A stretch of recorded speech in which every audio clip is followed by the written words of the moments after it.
You are watching and are listening to Skidrow Radio.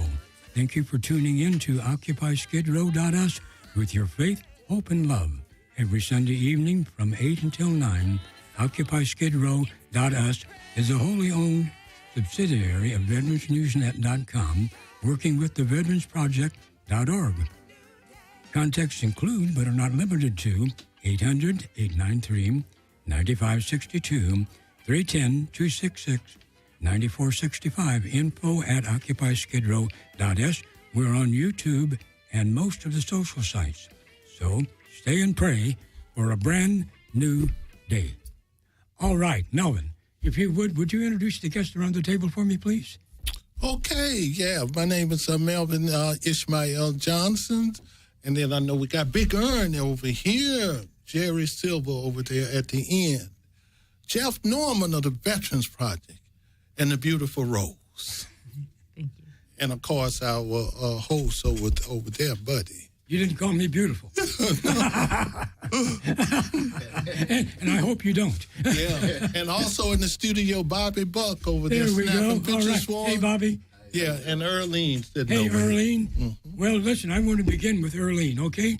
Earlene, you know, the other evening when you were all giving the dramas in the play about being in prison.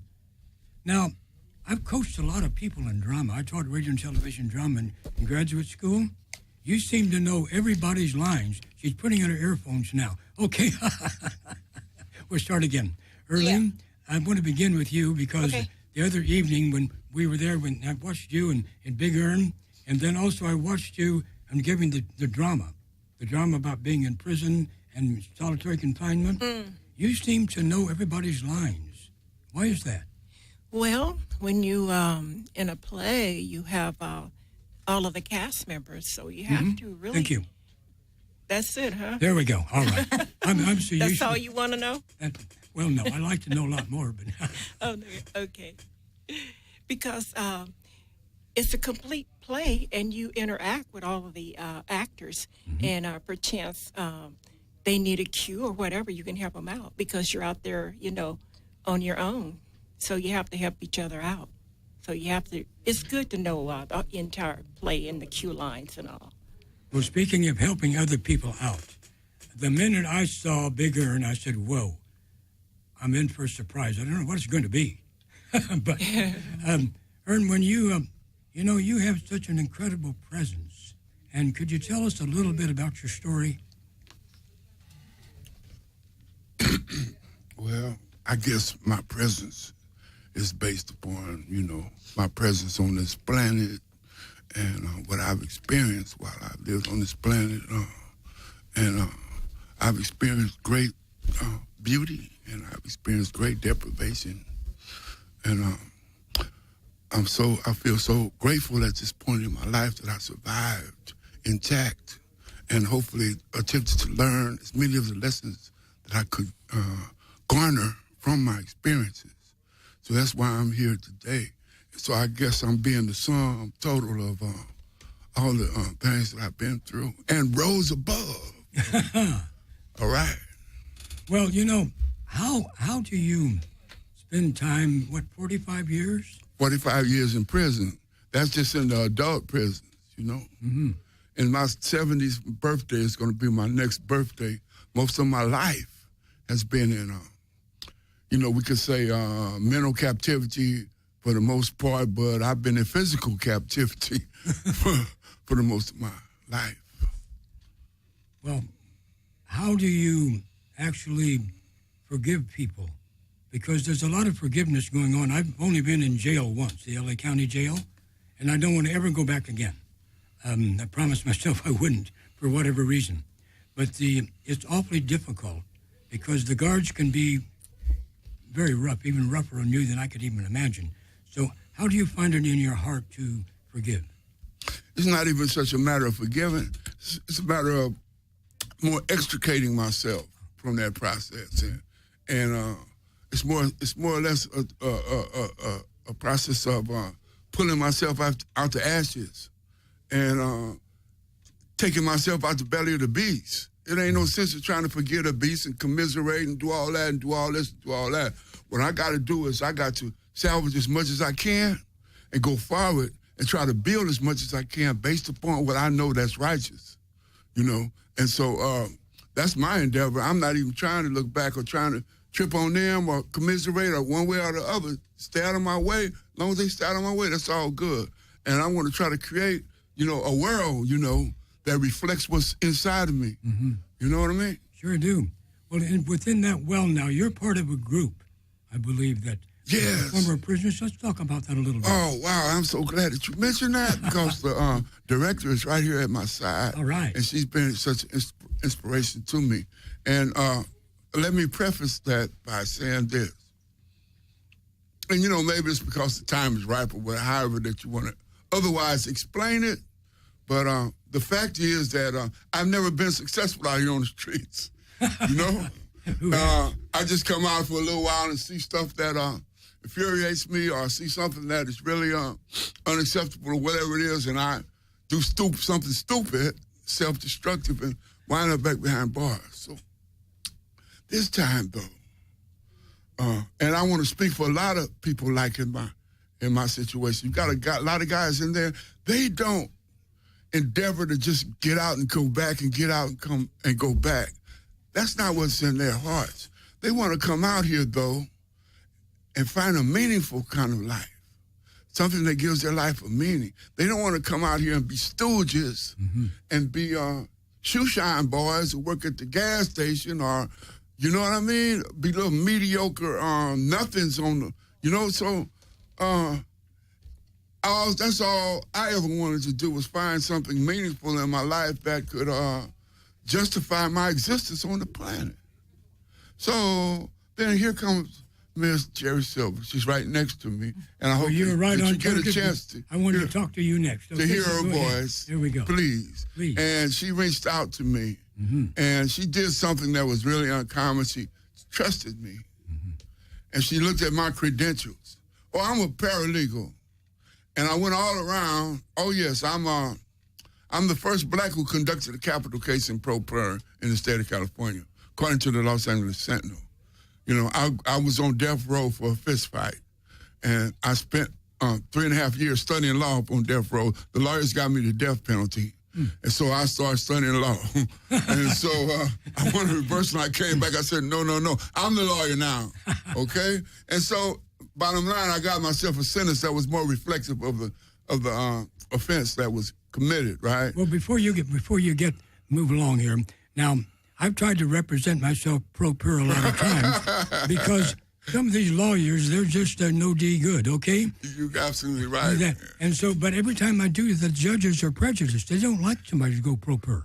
Well, how did you handle that? It's a matter of people that taught me the law okay. were much smarter than me. Much more skilled, but they could never make it. You know, I was the first guy who did it. And they would say, I don't want to use curse words right here, but they would go in the court and they would get infuriated. They would say, man, later for you, Your Honor, man, later for you, F you, Your Honor. You know what I mean? And they said, bang, and that would be the pretext for taking away their pro per. Fortunately, I was able to execute and use words that resonated and that were effective, and it affected them, and I didn't have to resort to those kind of things. But let me get back to this because I know time is moving, and I want to go into the part where I got out here. I'm on the streets. I go to all these places trying to get a job as a paralegal. No one could accept me. And I said, well, you know, my credentials is the lawyers got me the death penalty. I got myself a life sentence, so that should be criteria. That ought to be real credentials. Yeah. So anyway, she did, bottom line. And they brought me in on face value. They looked at me and they said, well, and they tested me on my skills. And they started trusting me more and more. And so now I'm a proud member of the Fair Chance Project.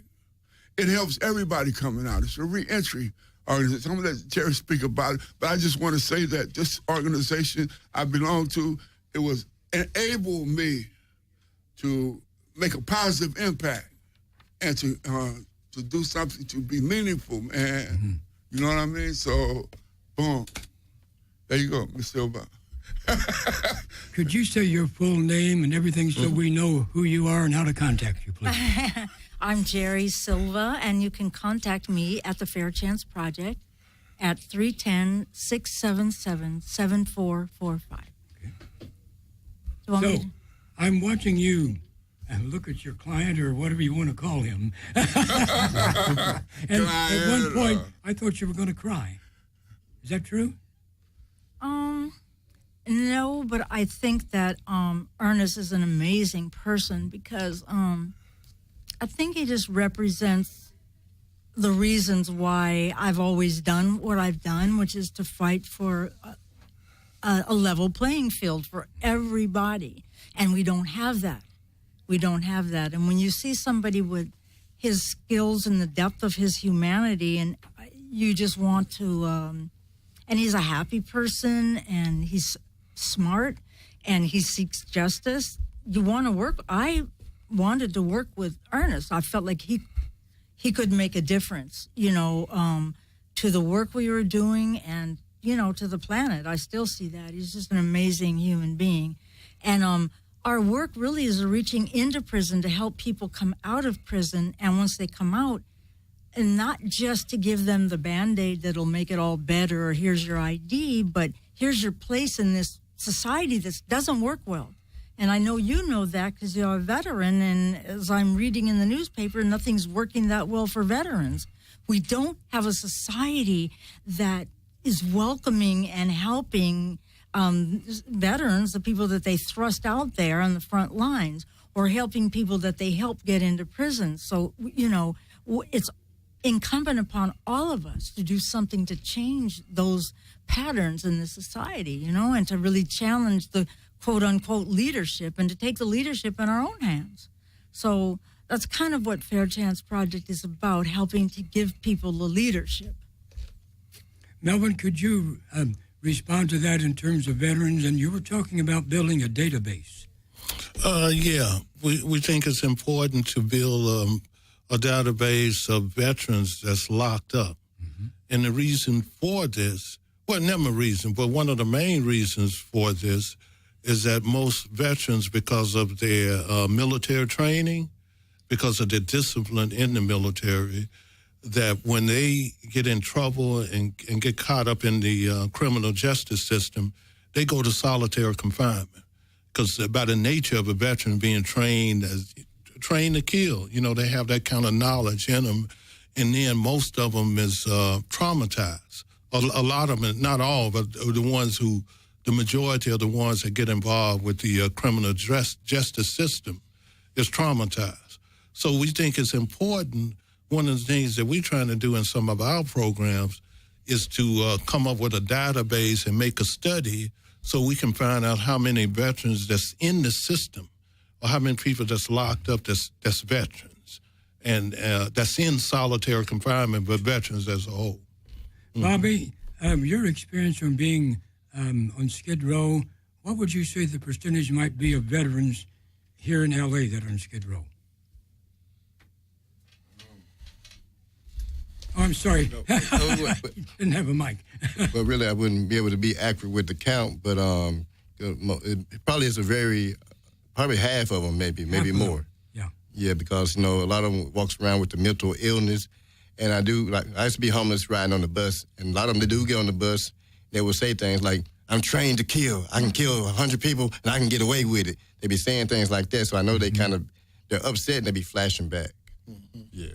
Yeah, they estimate maybe about 22% of the veterans that are not only in Skid Row, but that are homeless, that make up a portion of the homeless in L.A. County, are veterans.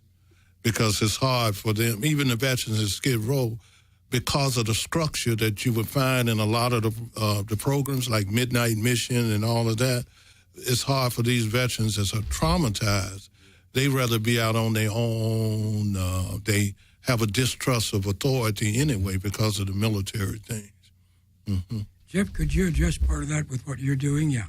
Well, yeah, I think we can maybe make a connection here between prison life and military life.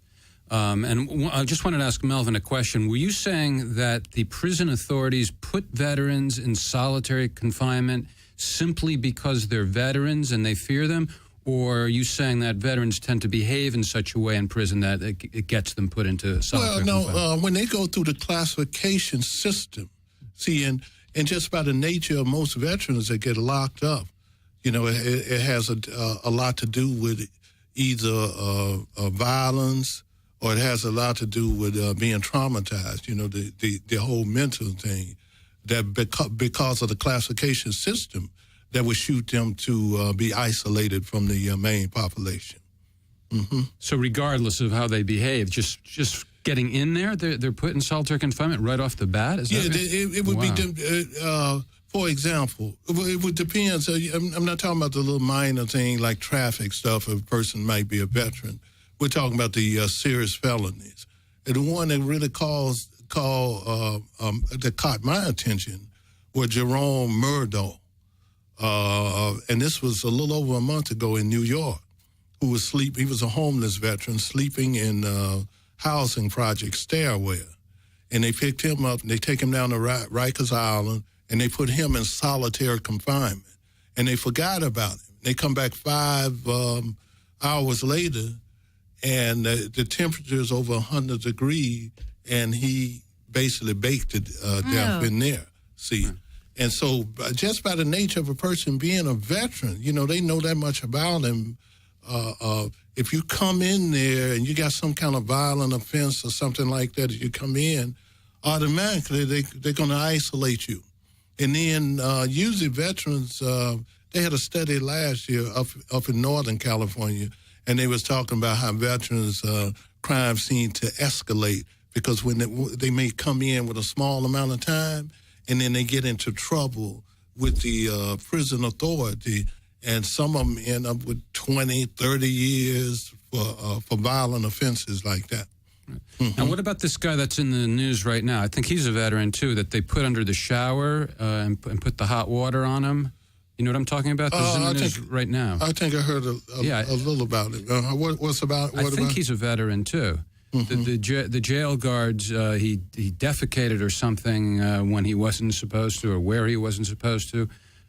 So the punishment was they took him into the showers and they put hot water on him and just left it on him. Mm-hmm. And somebody found him with his skin peeling off. Yeah, and see, one thing, L.A. County, I hope they still do it there. I know they used to do it 8, 9, 10 years ago, is that they would try to isolate as veterans come in, they find out they was veterans.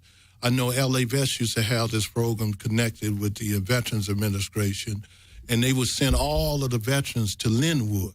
I don't even know if that facility is still open, but the male and the female veterans and all like that, they would go out to Linwood, and then the Veterans Administration and the L.A. Vets would network with them, even trying to provide some service to help them integrate back into the community. Right. Mm-hmm. So the connection that I see between the veterans and prisoners is basically torture, or something that comes close to torture.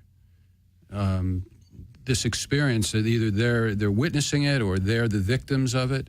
Well, I think the main look here's where I think the connection comes in, and I've said this before. I think to solve the homeless problem, because society, we have to admit, you know, the American society, you know, really has no conscience. If it had a conscience, we wouldn't have all these people laying down in the streets in Skidrow. See, some society, the way the capitalistic system is set up out here now, you know, to set up for profit, people is interested in making money, even these private prisons and stuff like that. So I feel to solve the homeless problem, and I've said this before, you got to make it the homeless veterans problem. That has to be out front. And then you have a chance of getting the federal government to subsidize some kind of program and study to get a think tank to solve the homeless problem. And then you roll it out for everybody. Now, it's the same thing when we're talking about the prison industrial complex. They don't have a conscience when it comes to people locked up. But they will turn their head when they think about all of these veterans. This is why it's so important to get the numbers. Because, see, what they do now, the federal, the states, and these cities, they just lock a person up and they group them all into all of the total numbers. So it's hard to get a grip on how many of these people are veterans on the state, the federal, and even the local city level like that. That's why I think it's important to have these kind of numbers in our hands. Melba and Jeff and Rose, let's talk about the name of this program. Yeah, he was just getting very close to the exact concept of this show. Okay, so absolutely. So we've decided, I say we, I never talk in terms of I or me. It's always we, because I say we because I'm going to need your help. So I always say we. So we were talking, maybe a month ago, and over at the Vortex, talking about things, and we had an agenda, but our agenda changed when we realized who we were and where we were at and the resources we had. And so you may or may not know that I did a lot of video. I've had a news company probably all of my life in one form or another, because news is where it's at and news is where the money's at, and news makes the world go around. So hence that's why we have OccupySkidrow.com and the Veterans News Net, because news is where it's at. Now, I was part of the movement called Occupy LA. Remember when you had the 1% and the 99%? Well, it got to be us against them or them against us. And so it's somebody against something rather than all of us for each other. And there's an expression, we can't have an us without you. And so this afternoon, I came early on purpose to walk around just the studio. This studio is located right in the middle of some of the most fancy restaurants in L.A. And there are people laying on the streets. There's people in wheelchairs, bandaged up and dirty and so forth. I got to thinking about the Good Samaritan. And I have a sermon called Those That Beat 'Em Up, and Those That Pass 'Em Up, and Those That Pick 'Em Up. So I thought, I'm on my way to the studio. Am I going to just pass this guy up or what? So I thought, well, I'm on my way. I should just pass him up. And I thought, well, maybe not. So he said, hey, aren't you? I'm a veteran. I thought, no, he's just conning me, because he saw my Marine Corps hat. He's going to con me. And I thought, maybe I'll go back.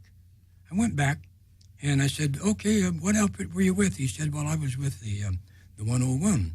And I said, could you jump off of that building over there? Because they're with the parachutists, the airborne. And he says, no, I might hurt myself without a parachute. I said, well, if I packed your parachute, would you jump? He says, no, we pack our own parachutes, because you don't jump unless you pack your own parachute. Then I knew he was for real. Found out his name is Julius. So I said, Julius, here's a little money. I said, now this is not a gift. This is seed money, because I want you to help us help veterans. And so next Sunday evening, we're going to meet at the Subway about 7 o'clock. Come on over, and the least you're going to get is a free meal. But we really need your input, because I can't really do anything for you. But I like to do a lot of things with you. But you're going to have to help me and do things with you. So the concept that we've been dealing with is that not that we're going to go in and do something and do away with Skidrow and be ride in on a great white horse and save it. No, I don't think so. You go down to Skidrow, and I don't think they're making enough big white horses to ride through there at all. But I think the thing that we can do is begin to involve. Somebody asked me, well, buddy, what's the exact nature of your program? Frankly, I don't know.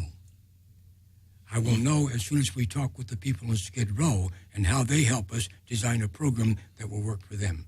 Jeff? It's an occupation in progress. That's it, okay? Rose, you haven't said anything. I know, I'm kind of quiet. Well, it's a very interesting subject, and I know that it is very close to the hearts of many people out there. I just attended actually a town hall meeting early this afternoon with Congress member Karen Bass, and she reported on what she has been doing in Congress. Many committees, Judiciary Committee, Foreign Affairs, Foster Care, Legislation. She also has a heart for the homeless vets. And in the Q&A spot of her meeting today, there were several people who stood up and asked her questions about the homeless vets. And afterwards, I approached her myself and spoke with her directly, and she would be very interested in being on your show and talk about the homeless vets. She wants to hear what people have to say, what she wants to hear it from you. And from there, build on that of what could possibly be done and go into action on their behalf. Okay. All right. Just jump in anywhere you want to, because all of you have a lot to say. Melvin, I know you can't hold yourself back. Go ahead. Well, all I was going to say is that the program that we run over to the Vortex, our Veterans Community Theater Workshop, and we'll be starting up on the 9th of July when we start our next 10-week session. And what we'll be doing this session is we're going to implement what we call the anti-violence situation coping groups. And this is conflict resolution groups to train veterans using dramatic techniques to dramatize violent situations and potential violent situations using the concept of improvisation, as a teaching tool for the community. And we'll do that 3 weeks, the first 3 Wednesdays, and then the last Wednesday of every month, we'll be doing a creative writing workshop where we'll be teaching veterans how to write their own stories and maybe dramatize those into some of little small plays like we did in some of our early workshop. But our whole focus here is to over at the Vortex is to get veterans to work with non-veterans, because from being a veteran myself, and not only a veteran myself, out of 7 brothers and 2 sisters, 6 of us are veterans that served in the military. 3 in the Army, 2 in the Air Force, and I served in the Marines. And I feel that veterans need to be around non-veterans. They need to be around other community members to help them adjust back into the community.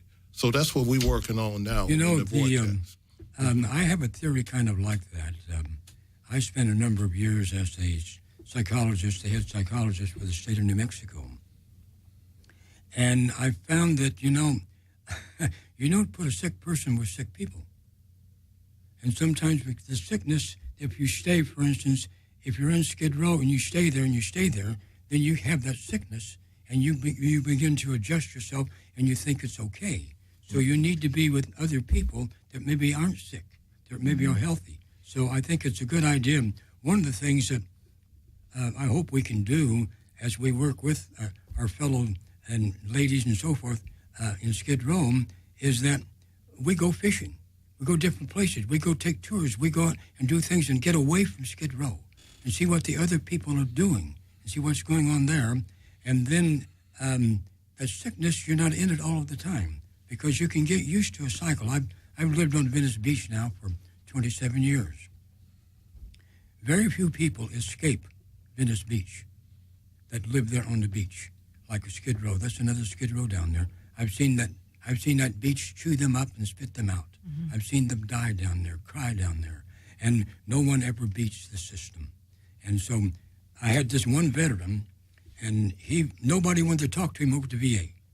The very guys that are hardest to deal with are the guys that really need the help. And so they kept throwing him away, and I kept throwing him back in, and because he hated the system. He hated the system. Mm. And finally I said, well, look, I don't like the system any better than you do, but learn how to play the system in your favor. Mm-hmm. My earphones are always falling off. My men's are so small. There we go again. I got to get big ears. Maybe I become a wrestler. But anyway, so finally went over there. But when I went over with him as a chaplain, then he was in the particular program over there. So I was over there just as a chaplain. The minute I hit that program, they said, well, who are you? What do you do? You can't eat here. I wasn't over there to eat. I was just over there to socialize with him and keep him going. Well, actually he was able to suffer the system, and they suffered him, and now he's living with his sister, which is a step up, and he's doing very well because he's a computer guru. He put together all kinds of radar systems in the military, very bright, but he didn't like the systems, and that was his problem because a lot of people have this attitude, nobody's going to tell me what to do. And that's a hard attitude to get rid of. Any else want to deal with that? Deal with that attitude? Yeah. Not me personally. No, I don't particularly want to deal with that attitude, but I do want to mention the stand down that we're doing in November because I think it can give us a little bit of a context to operate in the coming weeks. You guys mentioned the Vortex, which is a venue in the downtown arts district. It's on Olympic near the corner of Santa Fe. And for the past 2 years, and this will be the third year in November, we're going to hold a stand down for homeless veterans. And this is something that happens all over the country. And what it is a bunch of different veteran service providers gather in one location and give free services to veterans for either 1 day, 2 days, or 3 days. And we do 1 day stand-downs. Other people do it for 2 or 3 days. So this year, instead of holding only a stand-down, we are organizing a campaign around it to develop housing solutions, more permanent housing solutions for veterans. So I think that can dovetail nicely with the whole idea of trying to upgrade life on Skid Row and involving the whole community. And I just want to throw that out there and propose that as we have these shows in the coming weeks, that's something that's on our mind. And, we look to engage in conversations with folks about how they might participate in that. Mm-hmm. Sorry it wasn't what you asked, but... No, this is really not my agenda. I try to figure out what your agendas are. So that's a great part of your agenda because the stand down is very, very important, and that we share what's going on. If we all don't die from the heat in this room before then. I thought this was a sauna. I thought we were in a spa. Big Ed, are you still with us? Oh, I'm right here. Okay, that's right. I thought maybe we'd all gone into a coma because it's really quite warm in here. And when I say it's warm, I mean it's warm because I usually handle heat very well, but I lost 3 pounds. That's why my earphone fell off. Okay, so sharing what's going on, before we forget it, Rose, why don't you give a shout for what happened? Okay. It's commercial time. Okay, commercial time. If you guys like and enjoy electronics and you have a need for something that you're looking for, a special cord, a special battery, a special TV, whatever the case may be, every last Saturday of the month, there is a humongous swap meet, electronic swap meet at TRW, which is located on Marine and Aviation in the city of El Segundo. And you definitely have to stop by and see. I'm giving a shout out for the battery dude at the TRW swap meet. Let's hear a shout. Stop that. Shout. That if he doesn't have it, then it probably doesn't exist. He's the first table there in the front, and everything. Every battery, every charger, the covers for your tablets he sells. You can honestly, he just for a quick example, $3 for something very simple, for a smaller tablet, like 7 to 10 inch tablet, sturdy covers, which you can find at Target, and I think the lowest price is like $30. So $3 compared to $30, I think that's a very good deal. So the battery dude at TRW. Also, I met a woman today at the Karen Bass Town Hall meeting. I wanted to give her a shout out. It's very special. She has something called the Jeffrey Foundation. I met her.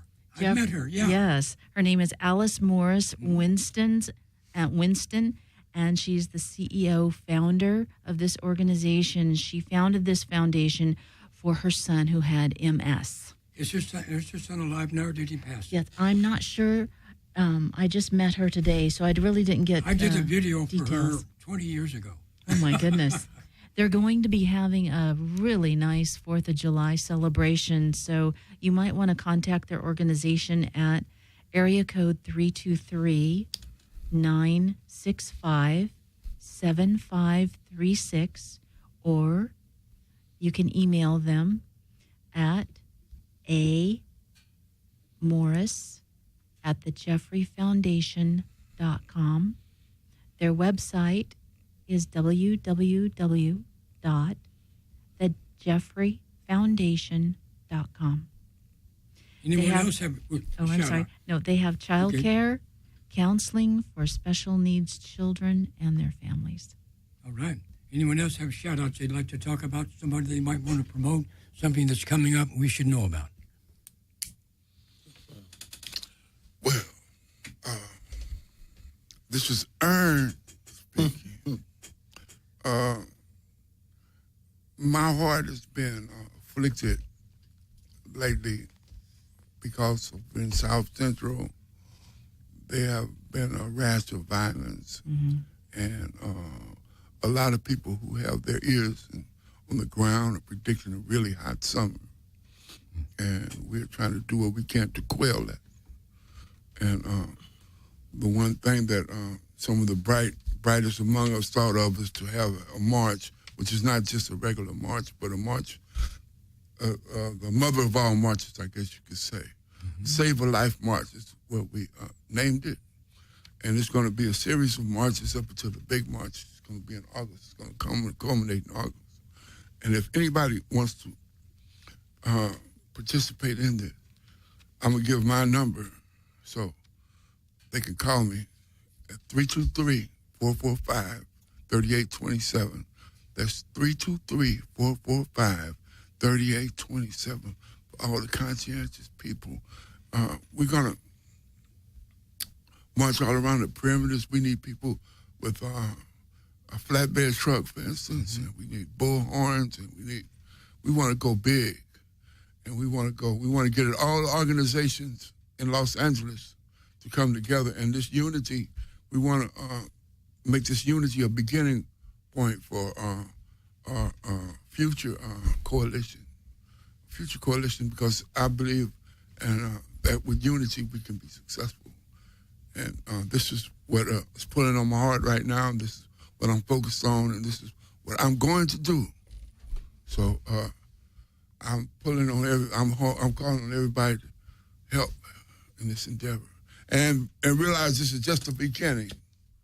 Okay, and I'm open to help participate in all other worthy endeavors. And responding to what you said about authority, like the only kind of voices I wanted to listen to was the ones that I respected, and the ones that corresponded to my sense of justice, and I hear people say, well, this is justice, that's justice. But if it didn't correspond with me, I'm not trying to hear it. You know what I'm saying? So that's all I wanted to say. Thank you for allowing me to come and giving me this moment to share with the people, because you guys are genuine people, and you genuinely are interested in not only the veterans, because you got veterans on Central Avenue, you got veterans everywhere, but these veterans, and just like Melvin said, the veterans that gave their life for this country. Wow, man, what does this country want to do in return? And so the country should be compelled to listen to the voices of the people who gave everything for it first. And then let it trickle down to dudes like me. But, and that's what's really compelling. Guy sitting there on Skidrow, he gave his life for the guy up there in Madison. Man, that's crazy. And he looks at him and like, wow, you're nothing. Something that he wouldn't do. They'll earn something that I really want to address. Now, obviously, I've been in the Marine Corps, and obviously I've gone through combat and killed people and so forth and so on. But to me, one of the most terrific war zones in the world are Skidrows. They're war zones, they're disaster zones. And people are in there, they're dying for each other. And some of them are dying because they're just so messed up they don't know what to do. And they're stuck. So there's some real heroes in Skidrow. Yeah. And you know who my hero is? Who's that? It's not a baseball player. It's not a senator. Not Jackie Robinson. Well, now you're getting close. Not close Now enough. you're leaning on me, okay? My hero is a Spanish lady who picks up cans and bottles in the alley. Wait till you hear this. She picked up enough bottles and cans in the alley that her son graduated from the Massachusetts Institute of Technology. MIT. MIT, That's great. cum laude. And then her other 4 daughters, they have college educations. So she's my hero. She goes through the trash every day, starting at 3 o'clock in the morning till about midnight. Now, those are my heroes. Those are my real heroes coming through on that. Now, to address what you said about the march. Yeah. When I was the chaplain for the Wilshire Christian Church, I was a member of the Los Angeles Chamber of Commerce. Now I'm going to renew that membership. And they have a committee on there. They have 11 things that they do every year, only 11. Number 7, I believe, is to work with the homeless and the veterans. So let's go there. The next meeting they have, let's go there as many as I can. And then I want to let them know what we're doing and have them plug in. Because one thing the veterans really have, we have resources. And we have the attention of the world today. And so if we will move in the right directions and the cause is big enough, the money will be there. But one thing is more important than money. You know what that is? People. When we're out of people, we're out of money.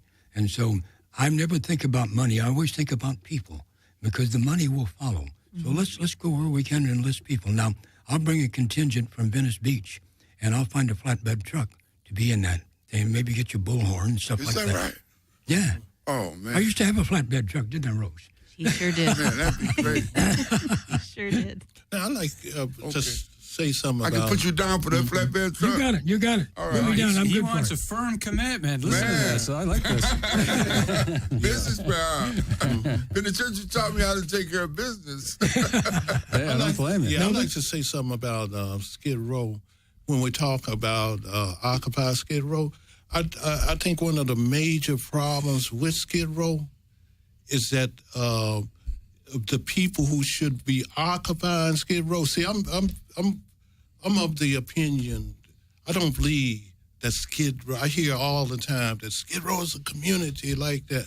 Now, it's a community in the sense of the people that I believe it should be a community for. And see, when I look at Skid Row, I look at Skid Row by the correct name. It's a recovery zone because people's down there dealing with the concept of recovery. The mentally ill has been pushed out. See, by people who are normal people who the only problem they have is a financial problem. They just got out of the joint. They can't get a job because all these old crazy laws that keep them from tapping into the system. Always believe that to start solving the problem of Skid Row, we have to do 2 things. One is a long-term problem, one short-term problem. I mentioned the long-term problem. I talked about getting the federal government to subsidize these programs that spearheaded by the veteran. Now, that's a long-term solution. You know, I'm not talking about very long, but something that they can do right now is start buying up all of this empty property that you have around Los Angeles. And see, this is something that the religious organizations have to step up and be at the forefront of this, because that's part of their mission statement. When I say mission statement, that's part of the messiahship. If you're a Christian and if you're Muslim, that's part of your religion. Jewish, the same thing. See, start buying up, renting this property. These people whose only problem is just financially, start bringing them back to develop some programs to make them part of their congregation. You're talking about developing housing on this property. Is that what you mean? Of course, the long range goal is permanent housing, but I think that have to go in stages. The first step is this property owned by the city or private ownership? The city. I think you start off with all this empty property that the city has, because you can get that real cheap. You can get sometimes these religious organizations can get this property for just bringing it up to code. See, and begin to put people off into that. The mentally ill should be they should be close to their resources down in the recovery zone. And what we have happening now, that's what the whole article that Officer Joseph had in the paper today, talking about. Well, how are you? Is it that you're aware of this property, and how can we get specifically zero in on it? Well, you can the tax rolls and stuff like that list city property. You know, city has a lot of property. I can name some that's right down there in the Skidrow area now. One of them is that big firehouse. Yeah. That's the city property. My friend had that at one time. Yeah. He may still have it. I know Daniel Taylor used to have it, but the city closed that down. They own that property. It's empty. See, you got property like that all over the city. Right. That now, the city I just saw the other day. There's a nonprofit that's based, I think, in Rhode Island, and their whole mission is to keep track of city-owned, county-owned, state-owned property that isn't being used, because apparently, according to what they say, is that in most municipalities and whatnot, people don't even know the people who run the city don't even know what they have. But so far, they're not in Los Angeles. They're based in Rhode Island, but they're in some other states too, but not yet California. So maybe what I should do is contact them to see if they can suggest how to zero in on it here, and this is something we should pursue. Can I say something real quickie? A couple of years ago, a group called the Youth Justice Coalition occupied a library on Vermont in 70th or something. It was an abandoned library, city-owned library, public library, hadn't been used, a good amount of space. And the reason they occupied it is because we need community areas for people in the communities, places where people can go, can recreate, can do music, to do art, to learn, children's centers, all of that, right? The place was not used, and that was their point, that this should be a center for the community, unoccupied. Of course, the police came and, threw them out, but the point should have been made, and the city should have moved on that. So there's ways to find out, and there's plenty of abandoned places, not only abandoned places like that, but abandoned lots where people can grow. Look at what they did to the South Central farmers. Right. You don't try to do something good and beneficial, because they're going to cut you down. They don't want that. I want to make an announcement, though, that on July 8th, Tuesday, will be the 1-year anniversary of the hunger strike that started in Pelican Bay. 30,000 prisoners joined in that hunger strike on the first day. We had a kind of an event that night, a celebration, and as we were doing it on the first day of the hunger strike, we got word 30,000 prisoners joined in. That is amazing. That didn't start out here. That started from prisoners in solitary.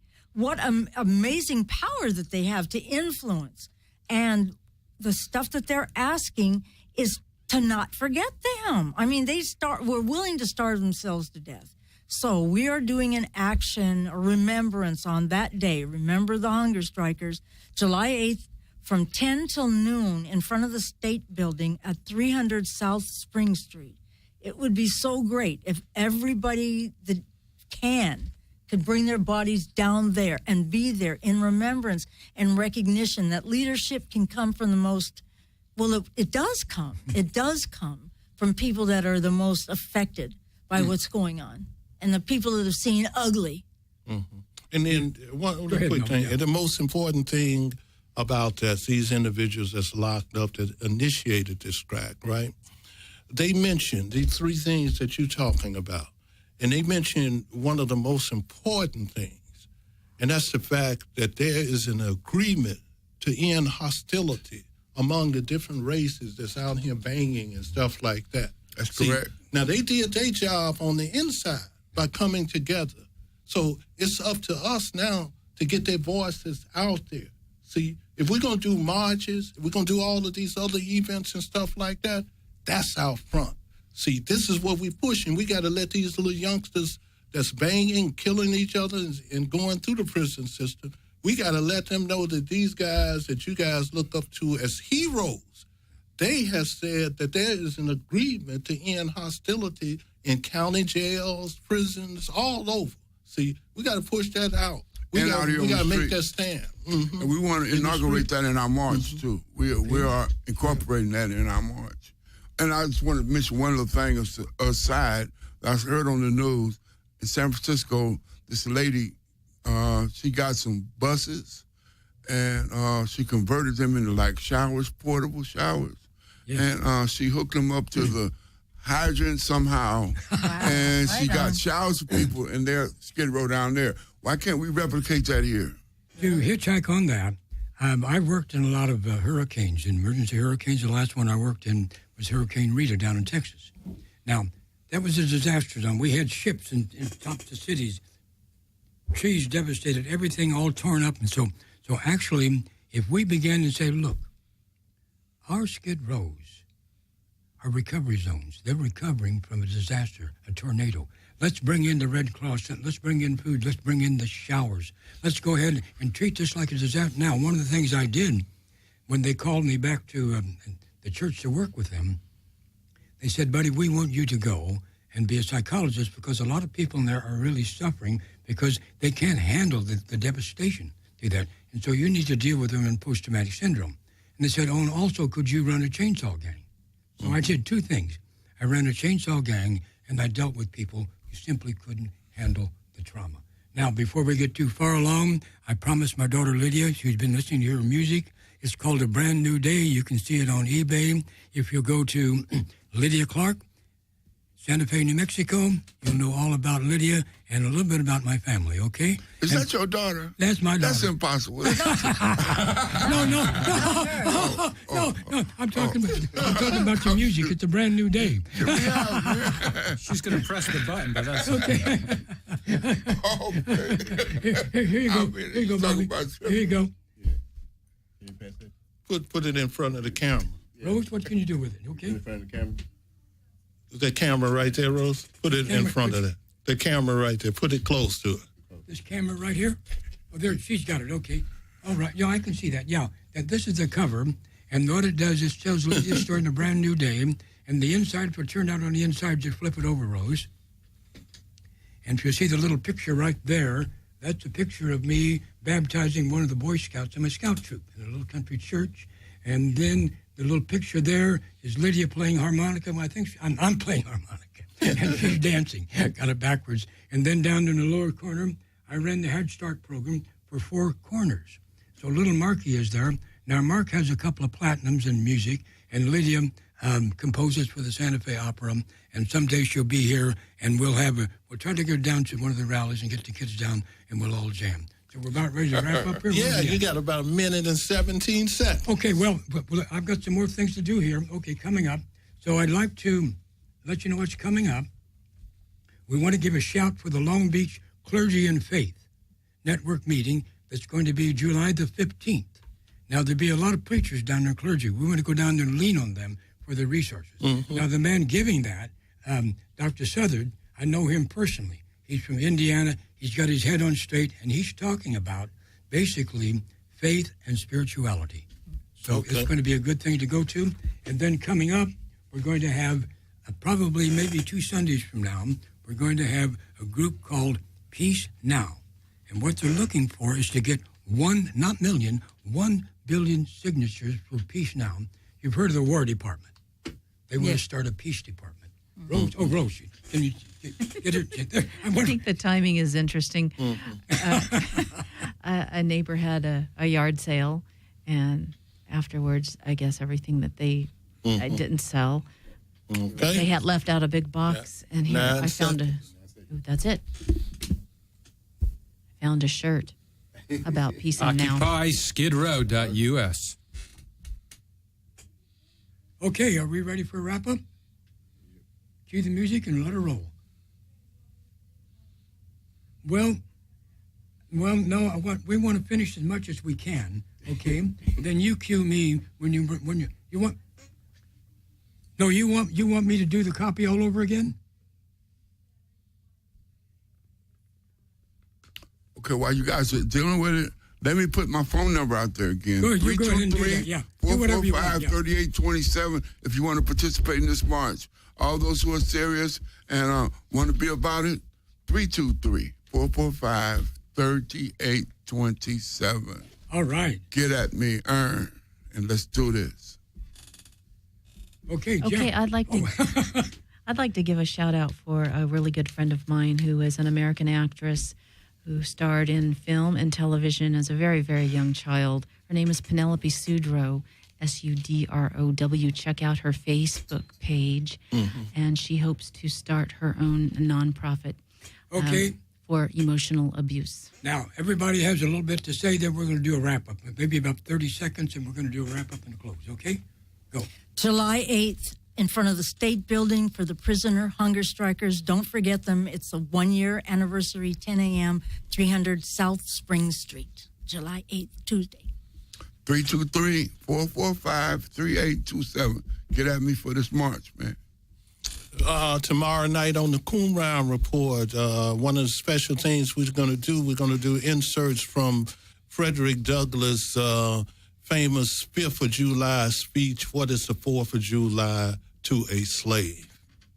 Bobby, shout it out, will you? Oh, yeah, just check me out tomorrow night with Melvin on the Coonround Report and go to BobbyBug.com. Jeff Norman here. Please check out the Veterans Project at theveteransproject.org. And our website for the show is occupyskidrow.us. Rose Hugh, giving a shout out for one of my best friends, Lionel Rolfe, author and writer. If you're looking for a book and would like to have can't find it, I'm sure you'll find it on BorianaBooks.com. Also, if you like odds and ends miscellaneous, give me a shout or contact me at rosestrashbintreasures@gmail.com. Okay, well, I'm Chaplain Willis Buddy Clark Jr., retired sergeant in the Marine Corps and became a chaplain in the Civil Air Patrol. And I want to give a shout out to our crew for putting up with me, but you got to do it all over again next week.